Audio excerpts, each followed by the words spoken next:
Hi, Jennifer. Hello. How is Colorado? It is beautiful out today. We're a little bit rainy, but in Colorado we have a saying, if you don't like the weather, wait 5 minutes. So Oh, that's it'll funny. probably turn to sunshine pretty quick. Awesome. Well, thank you for being here. I'm just going to read your bio so the folks who don't already follow your work have a sense of what you do, and then we'll kind of dive in. Great.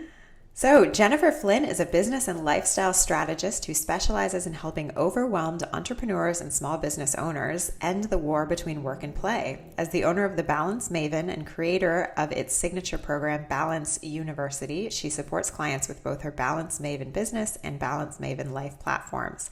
It is her mission to show you that you can have both personal and professional fulfillment. Through processes to get clarity on what you want to achieve and superior time and money saving business strategies, she helps you create effective systems to streamline for efficiency and end overwhelm one step at a time. In maximizing productivity, you will create more free time with profitable results, leading to a healthier business and a happier you. You were born to have your cake and eat it too. Learn more at thebalancemaven.com and claim your complimentary Get Acquainted call. So, Jennifer, tell me more about sort of you and how you got here. What is this story of, you have this thing on your website where you talk about how we're all living in this, three-ring bleep show or whatever, and that this is sort of what our lives have become, right? So what's your story of, burnout to break through essentially? Well, that the three-ring bleep show, as you put it, gets a lot of attention because it really resonates with folks who So true. tend right? I mean, if that's you, you know it. And sometimes it's your circus and your monkeys, and sometimes you borrowed someone else's or adopted their circus and monkeys. And I think, when you answer the question of, where that three ring show starts for so many people, it comes down to a couple of things. Two primary things I would say are a lack of clarity and also a lack of boundaries. And, we get to this place where there's so many opportunities before us. We have this cornucopia of things that we can say yes to. Sometimes it's about keeping up with the Joneses. It's really easy to look at the lives of other people through their windows and tell a story of glory about how Mm. amazing things. We kind of chase that sometimes. And so we start saying yes to a whole lot of stuff in chasing that. And sometimes that's, fear of missing out, or Mm. FOMO, call it. But, it's easy to say yes to a lot of things. We live in this world of abundant choices.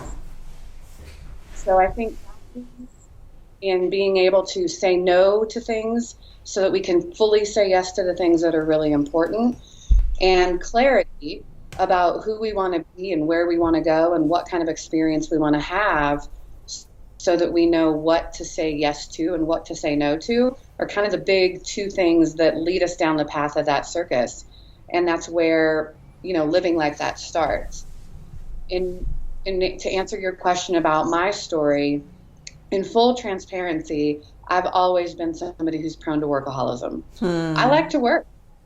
I've always been somebody that, on the whole, in my earlier years, I've always had multiple jobs. I've always just been kind of on that brink of busy. And, I've learned that I'm on this earth to authentically lead people out of the myself have been in.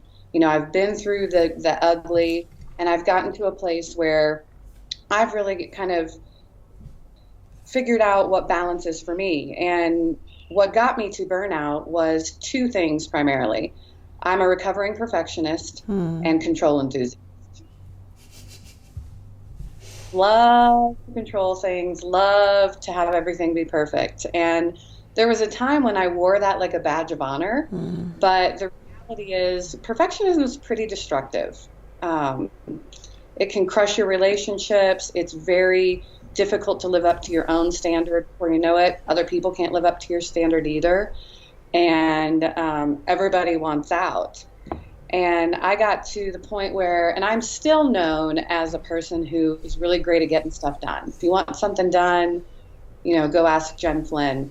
I used to serve on committees and boards, and I was so overcommitted. My health started to suffer. And my doctor had said to me, I can't support you any further until you start changing the stress load in your life. I've gained a lot of weight. I became pre-diabetic. I had headaches all the time. I always had this level of anxiety that had kind of become my normal. And I kind of, I think everybody hits a tipping point. And for me, my tipping point came, when my health started to suffer. And also, when I got to the place where I was starting to craft crying time into my day. Wow. I'm not a crier, but I was engineering crying time into my day because the bucket was so full that it was like, okay, I'm like, holding on the steering wheel, 3 blocks, 2 blocks, 1 block to get to the kids dropped off. Kids get out of the car. I ball my guts up for 3 blocks till I get to the office. I park on the back of the block so that I can walk into the office and have that block time to dry the tears and get it together. And I had a special place that I used to park at my lunch hour, if I got a lunch hour, where I would go up to the university and there was an empty parking lot and I would ball my guts up in my car because there was just nowhere left for it to go. So I knew something needed to change, and I'd been doing coaching for other organizations alongside running someone's business. And there was a weekend where I was sitting on my floor, and I'd been kind of circling around a coaching program to get my own credentials, and I got a ping on my computer, and the program that I had been looking at had a coupon for a limited time to save, X amount of dollars on your tuition. So I called my husband and told him what I wanted to do, and he was like, whatever it takes. And I'm pretty sure from his perspective, he was just really like, anything that's going to end the homicidal raging lunacy that has become my wife, I'm totally in. If I could have worn the hashtag hot mess, I think, that would have been appropriate. So I went through my own programming, and I just decided that I wasn't going to live like that anymore. And I really got clear on who I wanted to be and how I wanted to live, and stepped out on my own and built a successful coaching practice. Wow. I'm over purposes of time, but wow. So let's talk about this addiction that many of us have to busy. Where does this come from, and why do we live in it if we say we don't want it? Where does that come from? Well, I can think, kind of touching back on that point about keeping up with the Joneses and FOMO. I think that can touch into that.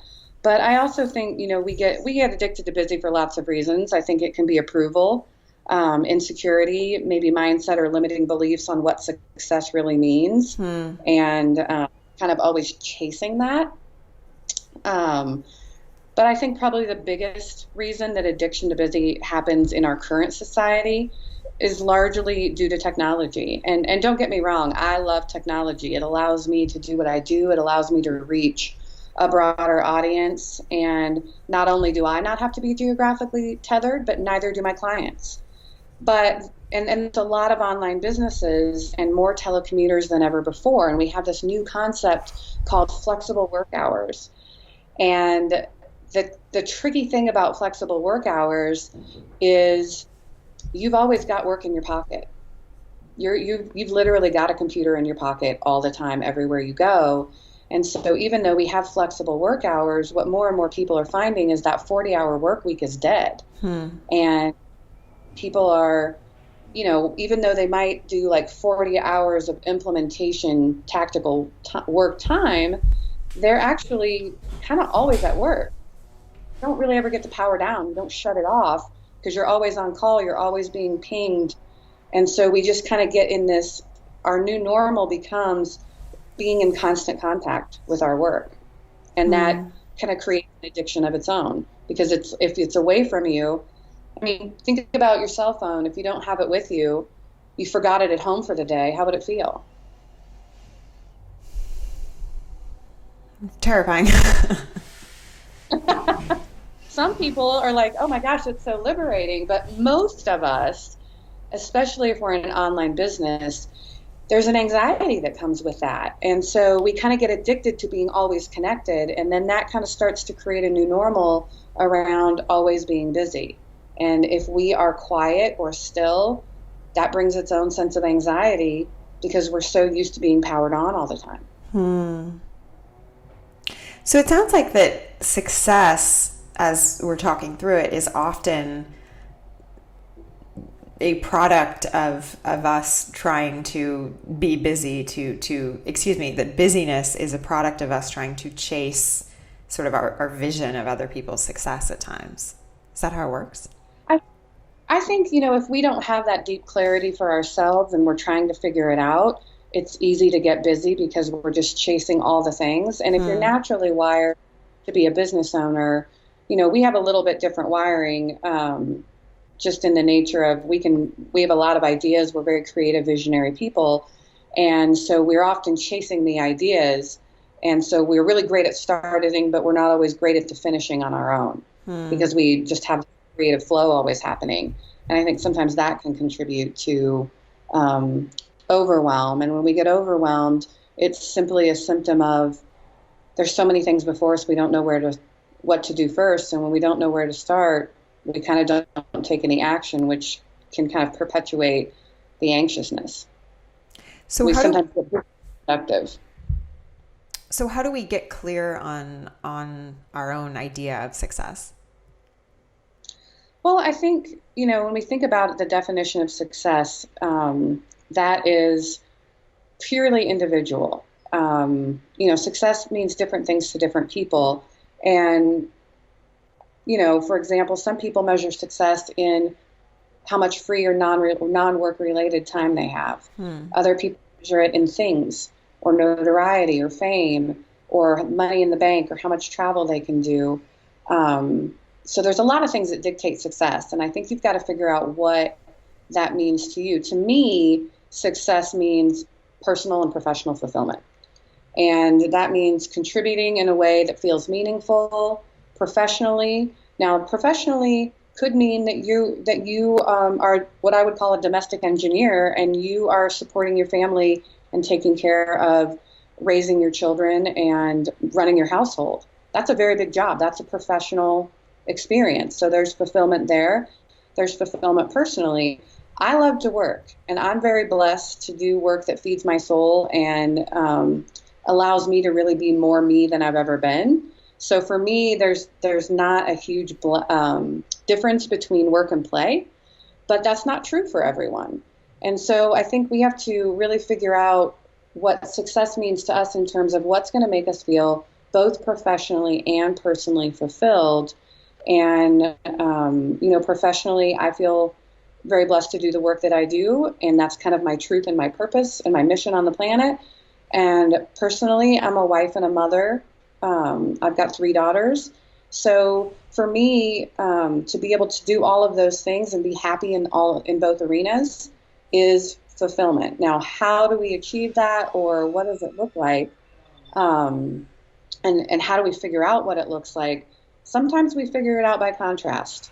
More often than not, I would say most of my clients come to me, they don't know what they want it to look like. They just know they're really miserable with where it is right now. And that's a great place to start. It's what we know. So figure out what we do want by getting clear on what we don't want. Sometimes you have to start with that. So that's the idea of contrast. That's really interesting, because it seems like in some way that would not be good because you'd be focusing on the negative, say. Well, I love that you brought that up, because I actually do an exercise with my clients called the Clarity by Contrast tool. And we talk about you're not happy with the experience right now. You don't know what you do want it to look like because you're just caught in the circus. You're caught in the trench of all the chaos. So we make a list of all the things that you do not want that are present in your life right now. Now, the key here is you can't stop there. You can't do part of the exercise right now and part of it later because you don't want to energetically, that's the space you're living in. So then we take for each line item, okay, so you don't like this. What do you want? What would you like it to be? And then I literally tear this half of the paper off. We burn it. Wow. Now Wow. this is our new sheet. We're going to further define and refine to craft the ideal. Now, during that experience, we're going to bump into a lot of mindset stuff and limiting beliefs. And, sometimes people are wearing experiences that don't fit very well. And so it's a big leap to go to that idea of, when they think about here's where I am and we think about where they want to go, those shoes might feel really big for them. And so it's hard for them to get there. And so we kind of have to do some mindset work to break that vision down into, let's start here and we'll work towards that. Because if you shoot for something that somebody can't even see themselves in or believe, but they know that would they'd like it to be, it's a little harder for them to mentally get there. So we'll kind of be like, okay, well, here's a stepping stone to get to that. So I break the process down in a way that shows them the path. If we can get clear on what the ideal looks like, and then we can demonstrate a path that gets us there, they can feel progress. So that's a really interesting phrase that I've never heard before, wearing experiences that don't fit us well. So that's what you're saying is when we can't see ourselves in something, that would be wearing an experience that doesn't fit well, or? I probably had a little bit there. Like, I think of it like, I'll use an example for earning. If somebody has a goal that they earn, let's say somebody's earning $20,000 and they'd like to earn $150,000. If put on the shoes of $150,000, those shoes are too big. And when we wear shoes that are too big, we blister. It's not very productive. So they've got to grow out of the shoes and into that $100,000 shoe. So we help them get a plan that they're not leaping from 20 to 150K, because that maybe could feel unbelievable for them based on where they've been if they've never earned that kind of money before. Does that help? Yeah, that's really interesting. So it's all about sort of, in some ways, kind of upgrading or up-leveling this idea of what success could be for us, essentially. Absolutely. And when we think about from a perspective of, I don't know if you're familiar with neurolinguistic programming, but from an NLP perspective, when we think about the subconscious mind and the filters it has in place, they've got filters in place that have kind of capped their experience. So it's easy to say, I would love to have this big experience over here, but they're going to have filters in place that don't let them feel what it would feel like to live in that space and make it unbelievable. So we kind of have to do some subconscious work it's like the operating system on your computer or your iPhone. You got to update the operating system. So we got to kind of clear out the gunk and upgrade their belief system systematically to help them get there. I love this. This has been so valuable. Jennifer, can you tell folks what you're really focused on these days and where people can learn more about you and your work? Absolutely. I'm so excited to get to be doing so many great things. I'll give you the highlight reel. I have a collaborative book coming out in October with some really amazing and empowered women called Courageous Hearts, where we talk about our individual, struggles and kind of the things that you go through that are really difficult. And my story talks about, a little bit more in depth of what we shared a little bit today on how I kind of got out of my own rat race and into more balance in my life. I've also got a few spots left in my really high touch, big results business balance mastermind, where I support entrepreneurs with a lot of one-on-one big picture strategy, day-to-day support, implementation, execution of helping build that business and lifestyle by design. Also has this really great tribe community component to it. So you get to be surrounded by people who see you bigger than you see yourself. And you also get that one-on-one implementation to help make that happen. And then coming here in the fall, there will be the online version of Business Balance University, so that people who are really love that group experience and like that online learning have an opportunity to get that kind of support straight from your home office or your desk and really kind of fast track supporting you building a lifestyle and a business by your own design. And you can find out about all of those things by hopping over to thebalancemaven.com. You can pick up my free quick start guide to balance, which will get you on my list. Or if you're a social media fan, you can find me on any of your favorite social media outlets and just search The Balance Maven. There's a group on Facebook that if they'd love to join, the Balance Maven's Badassery Lounge is a great way to get kind of hacks and tips and some fun. You know, when we get overwhelmed, our sense of humor is the first thing to go. So show up over there and get some humor back, and happy to help support the chaos and trade in somebody else's monkeys for your own. I love it. Well, thank you so much, Jen, for being here. I really appreciate it. Oh, it was my pleasure. I had so much fun. I'm glad that we were able to get together, and if I can support you along the way, you know where to find me. You rock.